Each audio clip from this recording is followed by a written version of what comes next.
Dismayado.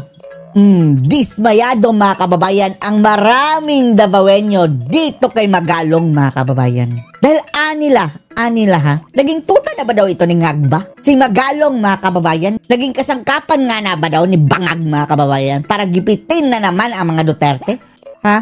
Akalain nyo mga kababayan ha, sa pangalawang pagkakataon mga kababayan, for the second time around, muling nag-inspeksyon ang DPWH kasama ang ICI mga kababayan, kasama ang mga SWAT. Mayroon pang mga SWAT, may dalang mga Armalite mga kababayan, kasama si Magalong. Sinugod na naman nila mga kababayan ang Davao City para mag-imbestiga dito daw sa mga anomalya ng mga proyekto ng DPWH mga kababayan. Noong unang beses wala silang nahita ha, wala silang nakitang anomalya, kaya binalikan mga kababayan talaga. For the second time around, pumunta talaga sila sa mga bukirin mga kababayan. Nagpunta sa Shrine Hills daw sa Davao City at nag-inspect si mga kababayan, si Magalong dito sa pinapaniwalaan nilang rock netting na mayroon daw anomalya mga kababayan. Si Magalong mismo ang nag-inspeksyon kung pumasa ba to sa kanyang standard mga kababayan. Nang sa gayon, kung mayroon silang makitang substandard, mayroon na silang pambato mga kababayan na kaso laban kay Pulong na i-forward kay Boying Rimulya. Kaya ang naisip ng mga maraming Davaoenyo mga kababayan, naging tuta na ba itong si Magalong ni Ngagba? Bakit pasali-sali pa siya dyan mga kababayan, gayong nag-resign na siya sa ICI, di ba? Ano pang role mo dyan Magalong? Sa tingin ng ilan mga kababayan, kung mayroon man daw binabalak itong si Magalong mga kababayan ha, na nagpapasikat ngayon, pasama-sama sa mga mga kababayan, naghahanap daw ng kurakutan. Baka nagpapa-epal na mga kababayan dahil tatakbo sa 2028 ngayon pa lang, nagpapa-epal. Ang sabi ng ilan, wrong move ka dyan Magalong. Nagalit tuloy sa iyo ang mga Davaoenyo. Dahil tila nananadya na talaga ang mga ito mga kababayan. Isipin nyo na lang ha, ang Cebu mga kababayan ang dapat talagang puntahan ngayon dahil sila ang natamaan ng husto ng sakuna mga kababayan. And then, nanawagan ng mismo ang gobernadora ng Cebu mga kababayan na bilyon-bilyon ang flood control doon tapos bumaha pa rin ng ganito kalala. Tapos sila dyan mga kababayan, wala pa nga ha, talagang pinipilit nila mga kababayan na maghanap. Buti hindi natuklaw ng ahas. Panoorin nyo po ha, gaano to ka desperado itong mga unggoy na to mga kababayan. Paparating na sila ha. Tingnan nyo ha, may dala-dalang mga SWAT mga kababayan. Magkano gastos nyo dyan? Ito pa lang mga kababayan. Sa Davao pa talaga sila nag-inspect na wala namang reklamo dyan mga kababayan, di ba? Habang doon mga kababayan, klarong-klaro na sa Ilocos Norte, dyan sa Bulacan mga kababayan, sa Luzon, parang in-skip nila para mapunta lang sa Davao mga kababayan dahil ihahabol siguro nila ang kaso mga kababayan bago bumaba si Ngagba, magkaroon na ng full mga cases laban sa mga Duterte. Tingnan nyo pinangunahan ni Magalong mga kababayan na wala naman na yung wala na tong role mga kababayan sa ICI dahil nag-resign na. Magalong, bumalik ka na ba sa ICI Magalong? Kumusta na pala yung sinabi mo na ang dami mong alam ng mga contractors? Wala kang ni isang napangalanan. Hindi rin dumalo sa mga hearing mga kababayan, no? Ito sila mga kababayan, may kasamang mga pulis, SWAT, dyan sila mga kababayan. Sa Davao City ngayon. Ang dami nila ha, ang dami nila.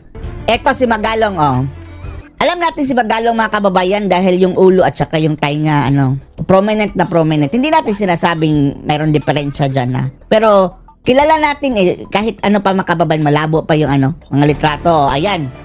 Umakyat na sila mga kababayan dyan sa bangin para tingnan talaga malapitan etong rock netting at saka rock netting kailangan. May problema ba dyan sa Davao na rock netting? Nagdala pa talaga ng taga Baguio mga kababayan, akyat!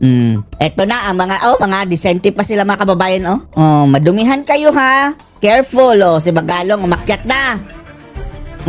Ayan mga kababayan, sinasabi natin mga SWAT. Grabe! May mga SWAT pang mga bodyguard. May mga baril, wag kayong magkamaling pitikin ang tainga ni Magalong dyan. Ratratin kayo ng SWAT. Mayroong mga long firearms mga kababayan. Eto talaga Ayan! Ang ginagawa nito mga kababayan, parang kulang na lang magdala ng microscope. Baka may substandard ito. Chinek nila itong mga net mga kababayan kung pasado ba sa standard nila. Hanggang sa kaliit-liitang bagay mga kababayan. Naghuhukay pa sila ha. Naghahanap pa sila ng ano mga kababayan. Makukuha nilang ebidensya dyan sa Davao City.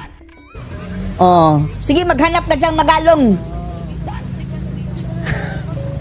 Sana may ahas dyan mga kababayan. No? Marami pa namang king cobra dyan sa ano, sa parte ng Mindanao mga kababayan.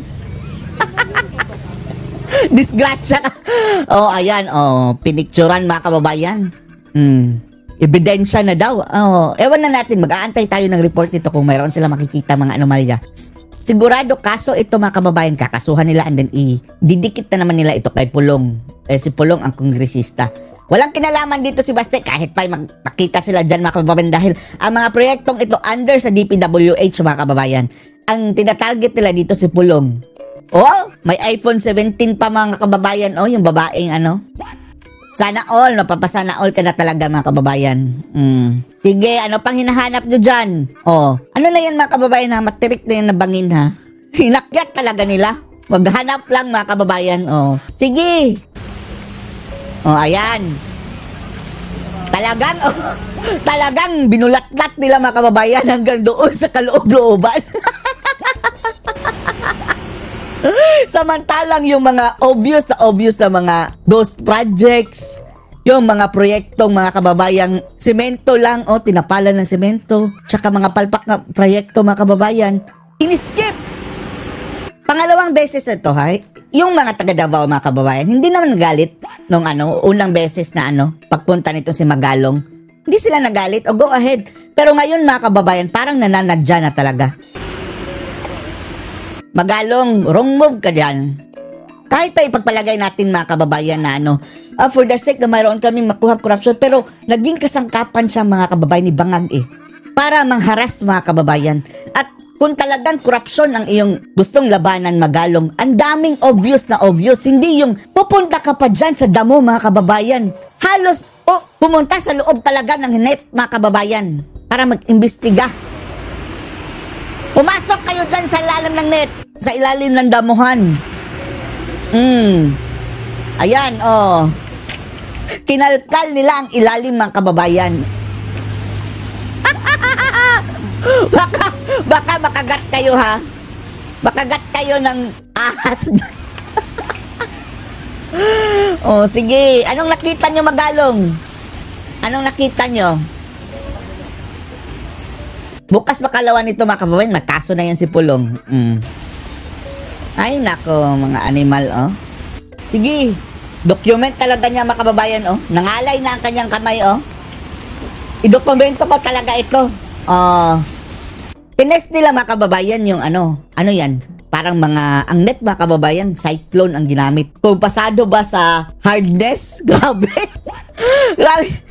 Hoy Magalong, sana pagdating nyo dyan, sira na yan kung substandard yan. Diba mga kababayan? Intact pa Although mayroong mga kababayan, may mga damo dahil syempre, tutubuan naman talaga yan ng damo. Maglagay kayo ng maintenance fee para panglinis sa mga damo.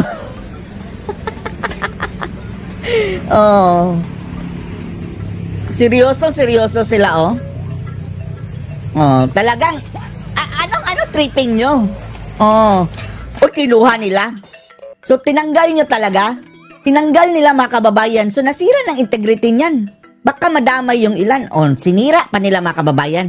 Kinuha nila bilang i-test siguro nila doon sa kanilang laboratory mga kababayan.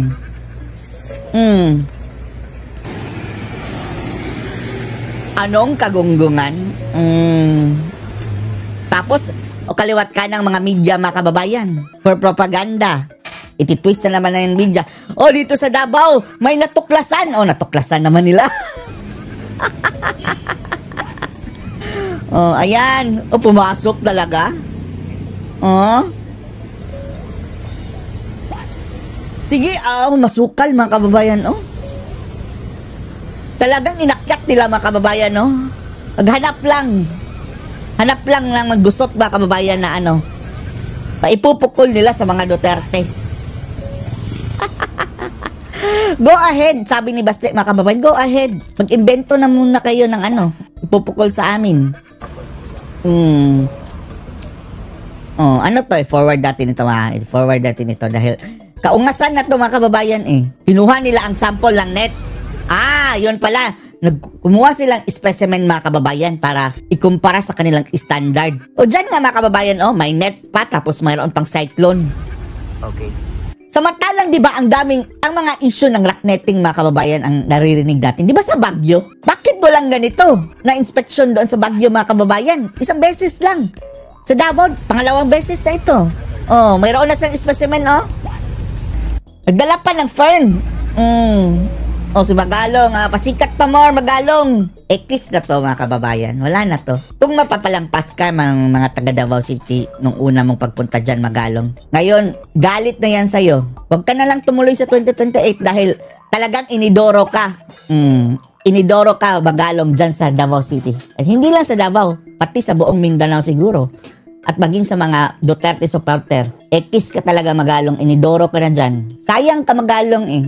Eto mga kababayan, dati parang nabilib pa tayo dahil grabe talaga, laban sa korupsyon.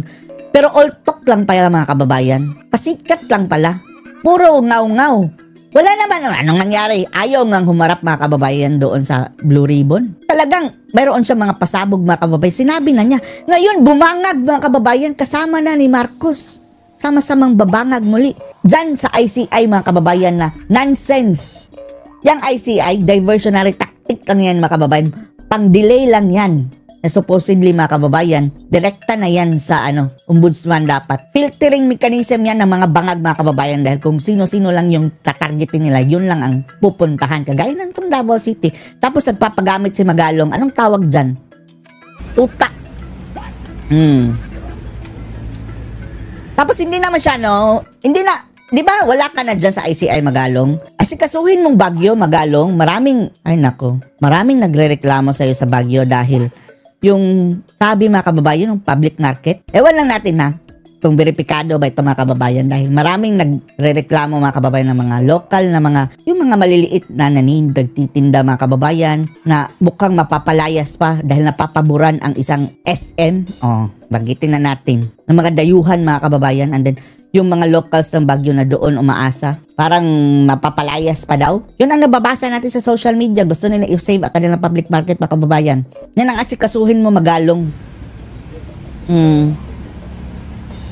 Hindi ka mayor ng Davao, Magalong, ha? Ayan, mukhang nakahawak ng ebak, mga kababayan, Ang arte-arte nyo, ha? Sige, sanay ito mga kababayan, huwag kayong mag-alala, hindi yan mahuhulog si Magalong dyan sa sanay yan sa bundok, sa slope, sa matirik na lugar. Ano pang, to Lord. Ay nako, walang katapusang kagunggungan itong Marcos administration mga kababayan. At nakakadismaya. Eto si Magalong sana, kung hindi lang ito nagpagamit mga kababayan sa mga Marcos, mukhang buboto pa tayo niyan. Pero ngayon, wala na. Nawala na tayo ng mga kababayan. Parang dismayado na tayo kay Magalong. Ay nako, dito na lang tayo. Dito na lang tayo mga kababayan. Isang kabangagan na naman ha.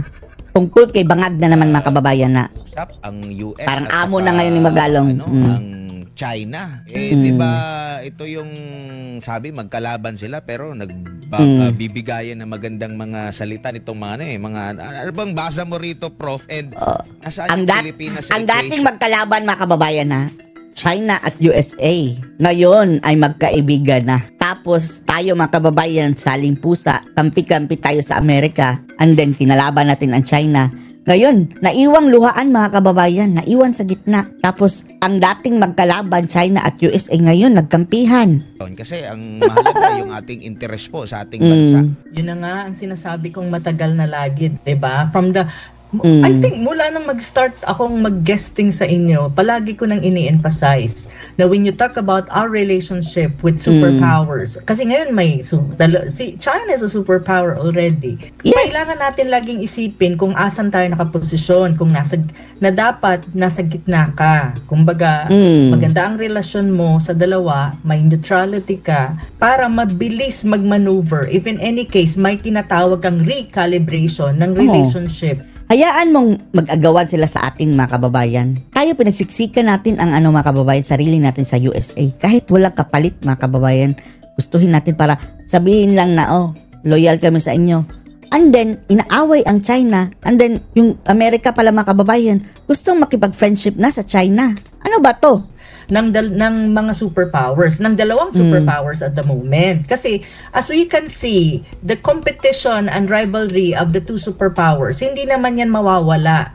Ang ano lang dyan, it depends sa leadership ng mga bansang yan. At ang China kasi very consistent yan. Ang leadership niyan, in terms of policy, consistent yan all throughout. Hindi yan usually nagbabago. Ang variable diyan lagi ay yung United States. So before under yung previous administration, makikita natin na intensify yung tinatawag ng geopolitical rivalry and competition ng dalawa. And much more geopolitical. Si Trump kasi businessman yan, so mas economics, mas trade.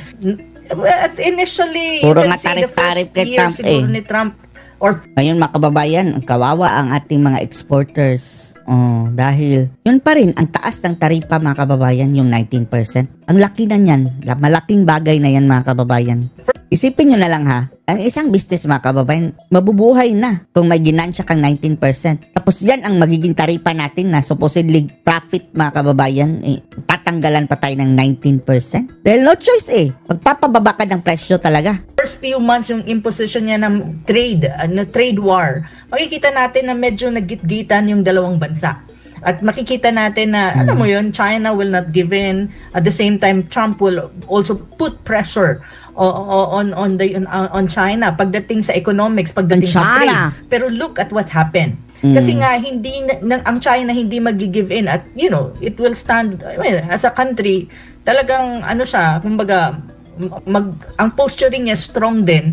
At alam ni tayo mga kababayan, huwag niyong sabihin pro-China tayo. Hindi, pro-Filipino tayo mga kababayan. Hindi rin tayo anti-Amerika. Hindi rin tayo pro-Amerika. Patas lang mga kababayan, pro-Filipino. Laruin mo lang yan mga kababayan, yung mga bansang iyan. Huwag kang yung parang ang dali mo namang ganyanin ka lang, papayag ka na agad. Tuta ka, inutil ka, wala kang silbing presidente niyan mga kababayan. Focus kung anong mabe-benefit ng ating bayan. At wala kang mabe-benefit talaga mga kababayan kapag mang-aaway ka. You are making enemies. Gunggong ka niyan. Gagaya ng mga Marcos na to. Trump, na kapag nakipagitgitan siya kay China, maaapektuhan at lalong magkakaroon ng problema ang ekonomiya ng Amerika. And at the same time, China, I think, is very pragmatic as well. Na at the end of the day, ang Amerika is also one of their important trading partner. And even a partner when you talk about other issues. So alam ng dalawang bansa na malalaki, na mga superpowers, na alam nila na to certain extent, even though mayroon silang competition, andyan pa rin yan, they need to recalibrate their relationship kasi yun ang nakakabuti sa kanilang mga bansa. At the end of the day, if you really look at it, both countries prioritize what you call national interest. Kung ano ang tingin nilang nakakabuti sa kanilang mga bansa. Talaga. Yun kasi ang role. Tayo mga kababayan, anong nakakabuti dyan? Napapasok tayo ng mga missiles dito. Anong nakakabuti dyan? Tapos, nagpatayo mga kababayan. Pinayagan natin magtayo ang Amerika ng base militar dito. Ilan nga ba yun? 19? Sa overall, pati mga plano pala mga kababayan. Nang libre! Hindi kagaya ng Japan mga kababayan na binibigyan sila ng pera. Sa atin, libre. Anong nakakabuti niyan? Ang isang presidente, you have to protect. Yung sanang, kapalit na lang sana mga kababayan, binawasan yung tarif. Wala pa. Zero mga kababayan ang binawas. The national interest and what is good for your country. And you can see it in Trump and President Xi. Kaya kung titignan mo, may recalibration ng kanilang tinatawag mong relationship. From very antagonistic, ngayon, nagkakaroon ng tinatawag mong normalcy. To the normalcy. Point na I think on April of next week, Trump will be visiting China, Beijing, showing na ito yung fruit ng aming recalibration at saka magandang pag-uusap na nangyari ngayon sa APEC. Now, asa ng Pilipinas dyan? Yun yung sinasabi natin lagi, diba? From the start, siguro ako nag-guesting sa SMNI, na the Philippines as a small country, you need to learn how to navigate your relationship with two superpowers na dapat hindi ka gigitna or hindi ka maglilin toward one. Dapat, tawag nito, wise enough that you will have room Wala hindi wais si mga kababayan talaga, si Bangag. Hindi siya wais. For maneuvers at hindi ka perceive ng isa sa kanila. Mga kababayan, to the point na sa mga kababayan, sa kagunggungan. Yun na, ang level ng utak mga kababayan. Nakaaway or adversary para maprotektahan mo ang sarili mong national interest. So, right now, under Marcos Jr. government, problema niyang malaki yan. Kasi hindi siya pinapansin ni Trump, hindi rin naman siya pinapansin ni President Xi. So, wala na, no? It's a pera, mga kababayan. Si Trump at si Xi Jinping hindi pinapansin ang Bangag. Ang kahinatnan natin, when in fact, we need both. To be very frank, we need both. We need to have good relation with China, especially on the trade and economic part. Of course, we have to have a good relation with our traditional ally and recalibrate as well our relationship with the United States that this relationship will not antagonize China kasi dapat nasa gitna ka nga. So ito yung problema ni President Marcos Jr. at the moment. Kasi itong dalawang bansa may tinatawag kang warming up, normalcy ng relationship. Again, dahil yun ang nakakabuti para sa dalawang bansa na malalaki, and at the same time, this good warming relationship between the two countries is not only good for them, but good for the world. So, good for the world. Ngayon, paano i-recalibrate naman ni Marcos Jr. ang relationship niya with China, and even how we can possibly ask or be Mukhang mga kababayan, si Bangag parang gustong i-win back ang China. Di ba? Yung palapit-lapit sa mga kababayan na pakumusta-kumusta kay Xi Jinping. Very secured sa relationship natin with the United States na Trump, hindi nga ata pinapansin si President Marcos ni Trump It's a pera. Even sa ASEAN Summit wala nga siyang meeting on the sideline hindi siya kasali. Outside the kulambo, mga kababayan. With President Xi on the sideline, definitely China will not give him a meeting or whatsoever. So ito yun, admire, na kung saan matagal mo na akong tinatanong dito at matagal na nating dinidiscuss to. Na ay ang problema ni Marcos Jr. napapaligiran siya ng mga bunggong American surrogates na kung saan hindi nababalanse ang pagtingin niya sa positioning ng Pilipinas when you talk about foreign relation. Again, at the end of the day, the best way for the Philippines to be neutral, to have an independent foreign policy, equidistant to all major powers, and try to recalibrate your relationship with the United States that you will never antagonize another superpower para nasa best position ka. Kaya tingnan nyo mga kababayan, ang unang naapektuhan, mga turista mga kababayan ng mga Chinese. Wala na, kawawa ang ating tourism. And then, investors na Chinese mga kababayan, tingnan nyo ang resulta, stock market bagsak. In the same manner that our ASEAN counterparts have that best position right now, like Vietnam, like Malaysia, Singapore, and even Thailand, and even the rest of Southeast Asia.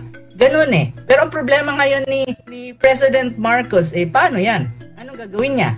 Paano niya hihimukin itong China na maging warm ulit ang relationship? Wala na ang chance mga kababayan. Wala nang chance. Mag-antay na lang tayo ng next president para bumalik ang ating secure ang kanyang standing with the United States given na ito mga kababayan pagbaba niyan sina Marcos mga kababayan. Etong mga binayaran na tumahimik na kumampi kina Bangag, media, lalong-lalo itong media mga kababayan, dapat panagutin din.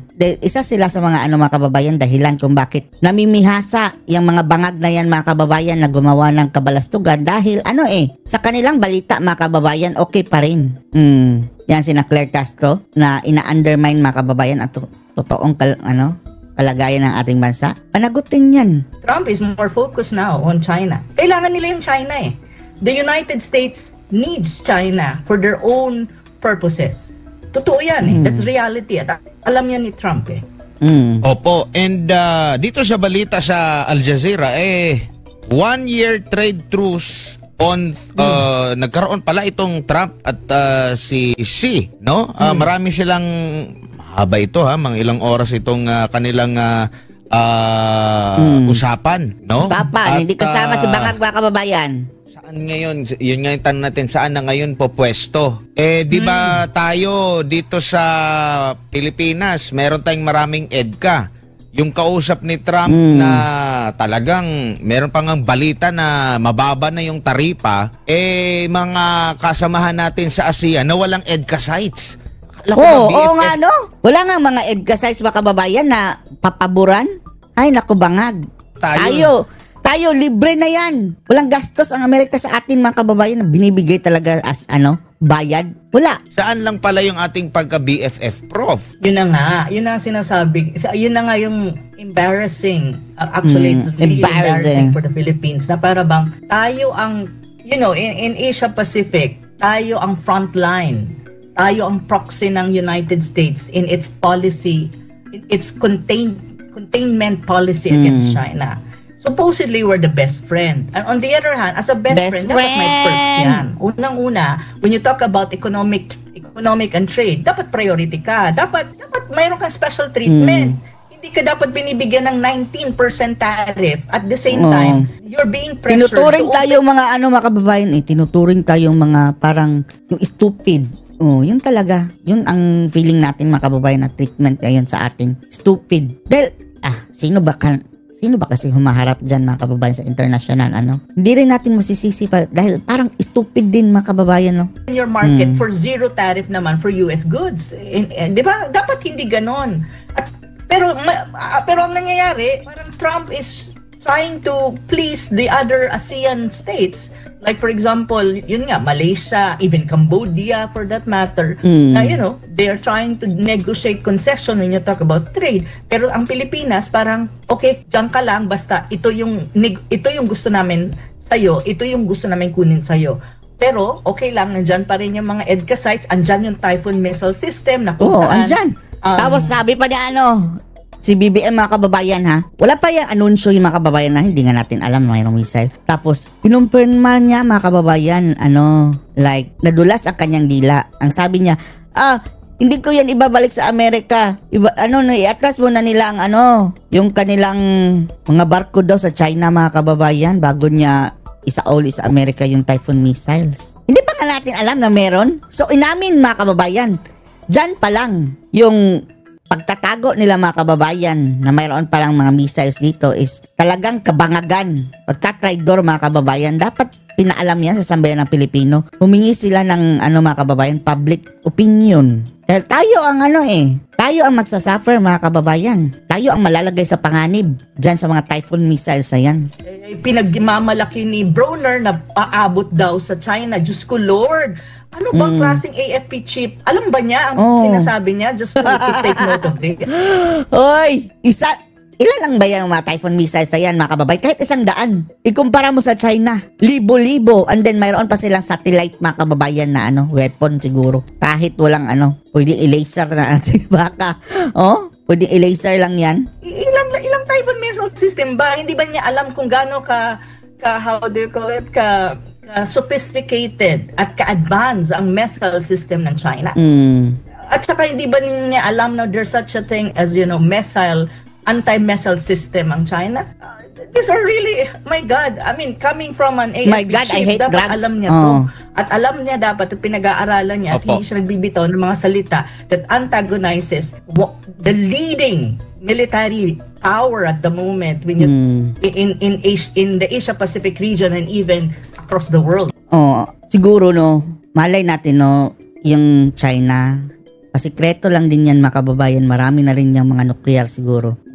Diba ang super weapon ng Amerika, yung mga nuclear? Kaya kung magigera talaga, mga kababayan, America versus China, talagang baka buong mundo ang masira, mga kababayan. So, hindi ko sila maintindihan dito sa mga statement Bangag, na to. Parang gusto din niya maggera. Feeling natin, di ba? Gusto niyang, sige, gera na this. And then, dito tayo sa Amerika. Parang laro-laro lang, mga kababayan naman. Parang bangag. Baka makatulong dito si Jay Tariela, tagapagsalita ng PCG. Kasi bangag din yun. yung palitan nila ng ang pahayag ni Congressman Diba cheating ba yun o dishonesty ang kanyang nas pilitang umalis mga kababayan para kick out na rin sa PMA dahil nilabag ang code of conduct. Kadalasan yan mga kababayan, cheating yan. Pulong, pumasok na rin siya sa politika. Meron na rin siyang mga nababanggit patungkol sa korupsyon.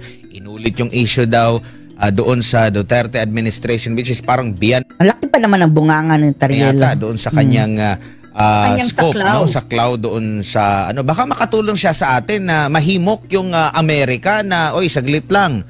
Meron kaming EDCA sites dito, BFF ironclad yung ating commitment. Bakit wala tayong mga ganito? Pero sinabi naman sa panig ng Malacanang na meron naman daw ongoing na mga tawag nito na negotiation. Pero bakit parang hindi tayo na-highlight? Ramdam mo ba na na-highlight tayo? Hindi.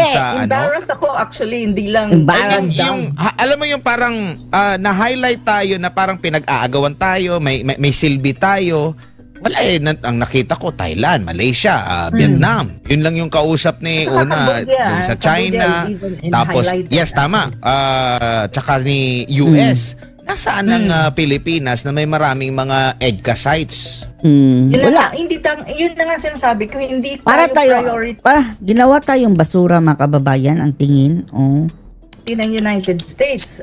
Nothing but a second rate, trying hard. Actually, at saka yung treatment sa atin is not really a special treatment na supposedly dapat special nga. Kasi we're a treaty ally. We're the longest, we're a non-NATO ally in the Asia Pacific. So, as an ally, supposedly you get the perks. Dapat nga yung ating tariff, in terms of tariff, imposition ng tariff sa atin, it should be lower than 19%. It should be around one digit only. Kasi nga, that's a concession eh. Concession yan eh. You're putting your military assets on our soil. You're making us a proxy. In exchange to that, we need to get something out of all of this. And how can you get something out of this? In exchange to that, you give us more economic funding. You give us capital. Wala eh. Parang wala mga kababayan tayong na benefit. Invest in our infrastructure, you invest in our economy. You don't impose tariff on us that high. Kasi may concession dapat tayo dahil you are putting a lot of military assets on our soil. In exchange to that, we need to get something. But we don't get something. We don't get something. Kasi bakit? Hindi kasi wise ang ating administration. Dumb, no? Kung hindi wise mga kababayan, anong kabaliktaran ng what? Bobo! Does not also know how to negotiate. Bobo. Just give in. Kasi under pressure hawak sa under pressure. Yun ang problema. Kaya nga yun yung problema kasi from the very start, doon nag-start si BBM Yun ang babangag. Kanyang pa lang hindi pa nagdadalawang taon ang kanyang panunungkulan. Wala na. Sabi ng ICI mga kababayan, umpisa na ng rakot si Nazaldico 2023. Yung paggawa nila ng mga kababayan 2023 budget. Inumpisahan ng pangungurakot. Diyan pa lang. Agad siya Okay, additional EDCA sites ng 4. Without exchange. Ano yung exchange? Baka naman personal ang exchanges niya, hindi para sa bayan. Yun yung tanong. Kasi, para sa bayan. As a country, if you're the leader of a country, you cannot enter into an agreement, especially if the consequence of that would be limiting your what you call strategic autonomy, diluting your sovereignty. Kung ang exchange niyan wala, you need to get something out of that deal. And something that would benefit your country. Pero ang problema, nga yun? Kasi ngayon, parang pera lang tayo ng United States when you talk about economics and trade. Hindi nga tayo priority. So, ang tanong ko, anong gagawin niya? Paano mo i-recalibrate to? Hindi ka makalapit sa China.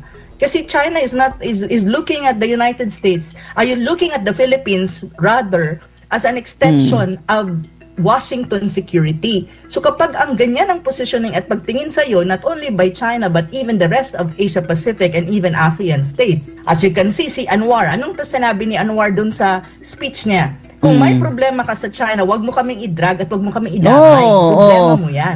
Ano yan mga kababayan?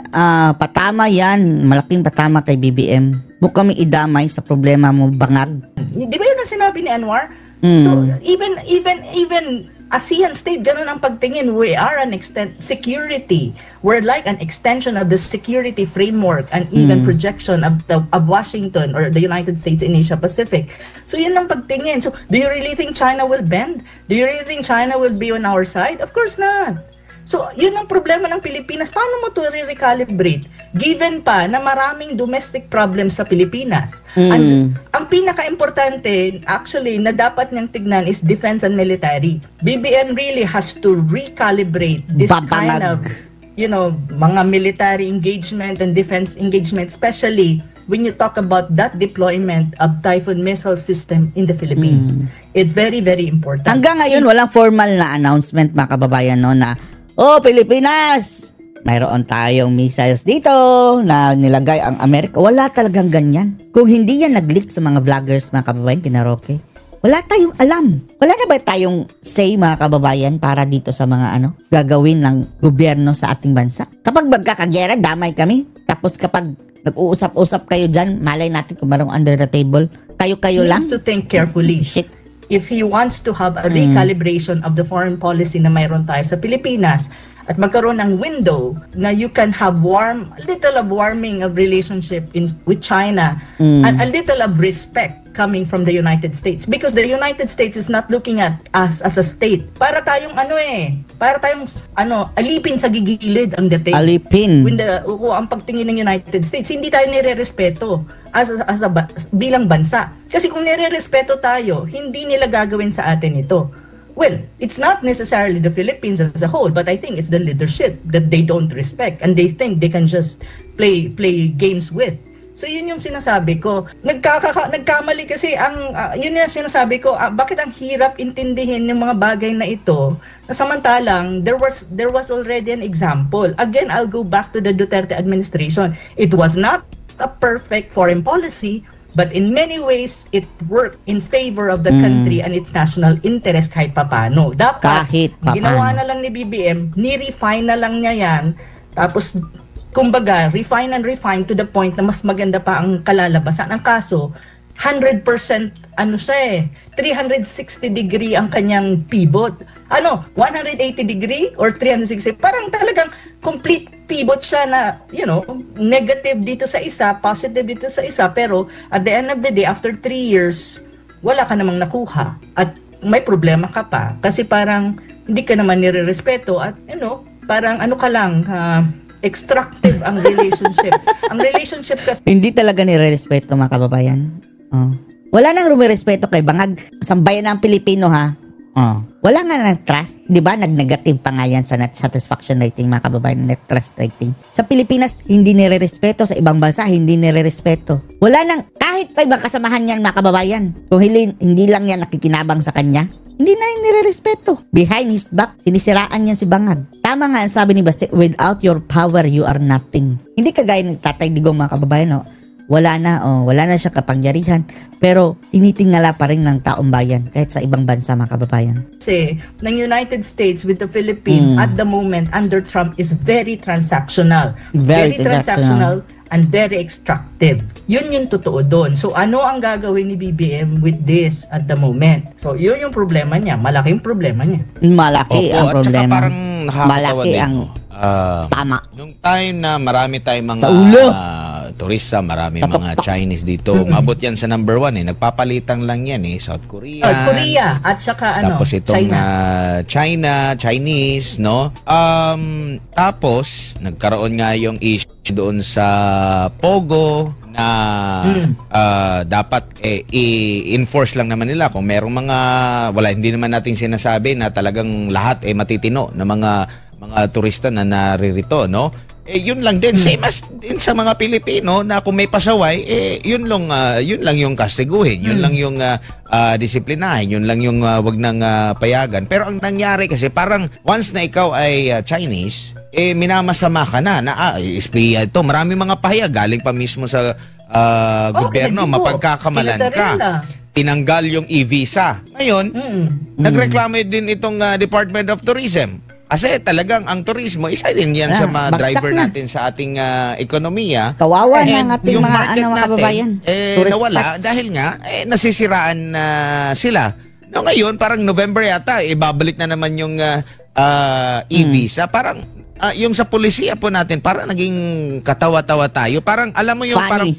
Nakakatawa. bara-bara yung Bara-bara. desisyon na hindi dumaan sa tamang, alam mo yung diplomasya na hindi naman sinasabi nga natin na lahat matitino. Kung merong mga pasaway dyan, disiplinahin kasi ayaw din naman yan ng ibang bansa. Mas mabigat pa nga yung mga parusa nila doon eh. 'Di ba? Bawal nga ang pogo, bawal nga ang sugal doon sa kanila, 'di ba? So, doon ang nangyayari yung sa polisiya na yan. Hindi pa natin ipinapasok yung issue pa ng corruption na Prof, no? Pero unahin ko lang muna yung mga ganun na klase ng polisiya, Prof. Anong masasabi mo? Okay. Yung mga kababayan, dati nilumpon nila ang mga incheck mga kababayan, hindi basta-basta makapasok. Ngayon, sige, welcome back, balik kayo dito. Magandang ano yan, Pontus yan, Admar. First and foremost, yung turismo. Alam naman natin na as a country, we're competing with the rest of ASEAN countries when you talk about Tayo mga kababayan, no? Di ba booming na ang ibang bansa? Tayo parang malayong nasa ibaba mga kababayan ang numbers of tourists natin kumpara doon sa ibang bansa na ka-ASEAN mga kababayan countries under the Bangag administration. Tourist ng mga turista. Wala na. Okay, talagang nagkukumpit tayo kasi andyan yung Malaysia, ang Singapore nag-upgrade. At nakakahiya na rin mga kababayan kung papasok dito mga turista tapos ang daming mga addict, magulo, ang daming bangag, hindi safe. Kaya nga nagsisialisan mga kababayan dahil maraming namamatay na mga turista. Dahil sa Bangag administration mga kababayan, maraming bangag na din. Indonesia is upgrading its tourism. Lalo na naman yung Thailand. Even Cambodia, my God, I just came from Cambodia. Parang nag-upgrade nila, attracting tourists and even the small countries. Hindi, ang Myanmar lang ata ang medyo hindi kasi nga mayroon silang internal problem yung civil war nila. Pero the rest of Southeast Asia talagang nagkukumpit sa turismo. Ang tanong kasi kapag tayo mga kababayan overtake ka ng Laos, Laos na Pilipinas. Sino ang kanilang gustong i-attract? Kasi sino ba ang may pera talaga? When you talk about Asia Pacific, na kayang they have the what you call purchasing power para magturismo na talagang kikita ka sa kanila from grabe no 3 years na mga kababayan, grabe dinamage na ni BBM ang Pilipinas from ano lang hindi lang pagdating sa hotel. Dinamage 3 taon mga kababayan. Ang laking damage na ginawa niya sa ating bansa. From the hotel up to the last person na nasa chain ng tourism industry. Di ba yung mga Chinese? Kasi totoo naman talaga, mataas ang kanilang capacity as tourists sa iba't ibang bansa. So ngayon, yung ibang mga countries, they're really attracting the Chinese tourists at maraming pumupunta sa kanila. Sa Pilipinas, wale. Pinakamababa siguro sa history ng Chinese tourist na pumapasok sa Pilipinas itong panahon ni BBM. Bakit? Tama ka. Paano naman pupunta ang inaaway pa nila mga kababayan, tinuturing na kalaban, pati lang binubuli Chinese sa Pilipinas when it comes to tourism, when they're being accused as being spies or accused of espionage. Wala talaga. On the other hand, yung mga bangag. Ay mali din tayo sa side natin. Bakit? Kasi ang policy ng gobyerno ni BBM hindi synchronized. Hindi synchronized kasi ang Department of Tourism, ang kanilang gusto may e-visa. At the same time, they want also to, to attract more Chinese tourists to be in the Philippines. Kasi tayo gusto lang mag-attract mga kababayan dahil lugi na. Boost the tourism industry. That is really true. In a way, tama naman ang Department of Tourism mo. Bakit nyo kasi tinanggal yung e-visa in the first place? Ngayon, ibabalik nyo pala. Pero, paano naman yan mangyayari kung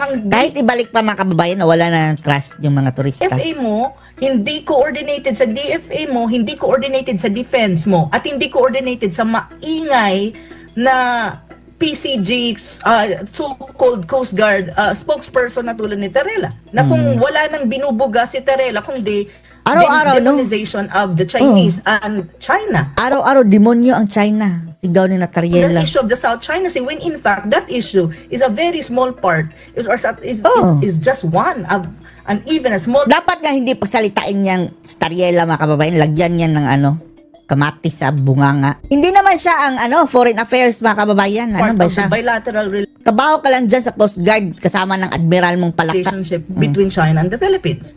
So paano naman mangyayari na magkakaroon ka ng, a good policy when you talk about tourism, especially with reference to the Chinese tourists, kung hindi nakasynchronize ang policy mo at ang measures mo. Kasi Department of Tourism wants this, pero yung kanilang gusto hindi naman synchronize. Hindi iba ang sinasabi ng mga taryela, mga kababayan, mga visit. Pati sina ibang Gibo. departamento ng gobyerno ni BBM. Ang defense mo, Gibo, is very vocal against China and the Chinese. Yung taga Malta, mga kababayan. Tingin ni Gibo, lahat ng Chinese na pumupunta sa Pilipinas are all spies. So how do you think the Chinese would react? Of course, the Chinese will not go to the Philippines. Nag-issue nga ang Ministry of Foreign Affairs nila at saka Ministry of Education nila twice, may isang buwan ata, few months ago na 2 beses nag-issue ng travel advisory asking their national to be very careful in going to the Philippines and the national in the Philippines. Dahil pag-initan. To be careful as well kasi nga daw yung sitwasyon. And of course, nakakarating yan sa China na tingin nila lahat ng Chinese tourists or lahat ng Chinese national sa Pilipinas, ang pagtingin ng ibang sangay ng gobyerno ni BBM ay mga spies at ina-accuse of espionage. So, do you really think, dalawa ang problema mo. Dalawa. Una, synchronization of policy and even the measures when you talk about attracting Chinese tourists. Pangalawa, maingay na wala sa lugar yung karamihan ng kanyang, At ang pangatlo, talagang ang sitwasyon sa bansang ito, mga kababayan. Bumalik na ang mga addict. Yung peace and order, mga kababayan, at safety ng mga turista. High Yun, level, isa din some yun. of officials ng gobyerno ni BBM. Ang tanong kasi, bakit hindi ni BBM kayang pukpukin niya mga yan? Siya dapat pukpukin. Sabihin, ulo para tumino. Tumino ka. Hindi yung puro pamumulitika. Sa kanila na, huy, sandali muna. Ito yung gusto kong policy. So, lahat kayo sumunod. Yun eh. Kasi, you know what? If you're a leader, dapat hindi leader, weak leader nga. yung mga iba, hindi maingay. Kasi alam nila Oo. dapat Ang daming nagsasalita ngayon, mga kababayan. Ano ang gusto mo as a leader, yun ang susundin. Na kung gusto ni BBM na maraming Chinese tourists na pumasok sa Pilipinas, then the rest of the cabinet members should work towards that. At wag nang maingay yung iba na mag-discourage sa policy na magkaroon ng maraming turista sa Pilipinas when you talk about Chinese tourists. Yan, mga kababayan. Dahil sa bangag. Anong masasabi niyo dito, mga kababayan? Post your comments below.